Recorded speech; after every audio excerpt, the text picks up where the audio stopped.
I found this quick vegetable biryani recipe online, and I've taken it and made it even quicker for me. Sometimes it's harder to find ingredients, sometimes it's just I'm not as familiar with that process, and this one still tastes really, really good. My family loves it. My kids go crazy over it.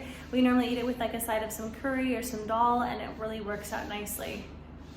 But I've got a large pan warm with some oil, and I've got about half a cup of some onion that chopped up that we're gonna start to saute.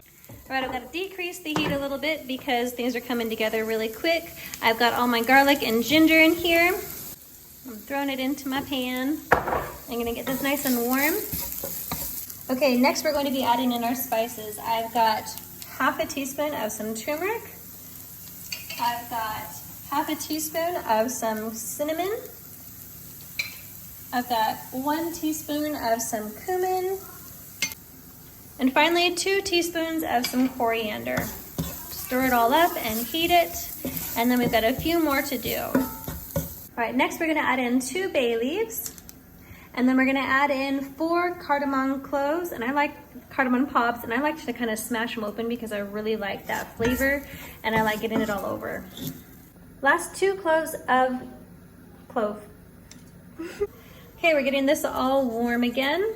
We had it a little bit lower before, and I'm salting it to make sure things are really nicely salted because this is where all our flavor's coming from. All right, we're going to add 1 diced carrot.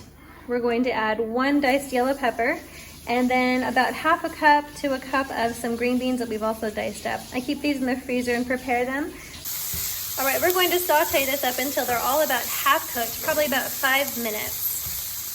Okay, next up is I've taken about a cup to 2 cups of some rice, and I've already cooked it with some salt, so it's got a good salty flavor to it already. And I'm just going to add this into our vegetable biryani mixture and pile it high. All right, now we're just gonna kind of smooth it out here and just kind of let it act as like a little furnace to the rest of the vegetables to finish cooking it. All right, I've taken just a little bit of water and put it in the microwave to get it good and boiling, and then I'm going to add my super fancy saffron bits to it. Okay, all this really needs is about a pinch, and it's just gonna make the water all nice and yellow. It's super fragrant, and it becomes this really nice little tea, and just kind of finishes off the rice to make it really delicious. All right, make sure to add in your peas that you forgot, and then just kind of, tuck them underneath, sort of. Get them in there, and we'll mix it in later. Just, finish it up. Okay, finally we're gonna drizzle in that saffron tea-like stuff that we just made. And we're just gonna kind of drizzle that around on the rice. Spread it around a little bit. And then we're gonna just cover it up here and let it sit for just a few minutes. Probably turn off the heat, and I'm just gonna let it sit for maybe 5 minutes. All right, once it's steamed there for a while, I like to fluff it up. Again, I don't know if all this is very traditional, but it's me kind of personalizing it a bit, I guess. And I like to see the vegetables kind of in here popping out like that. Get some of those forgotten peas in there, stir that around.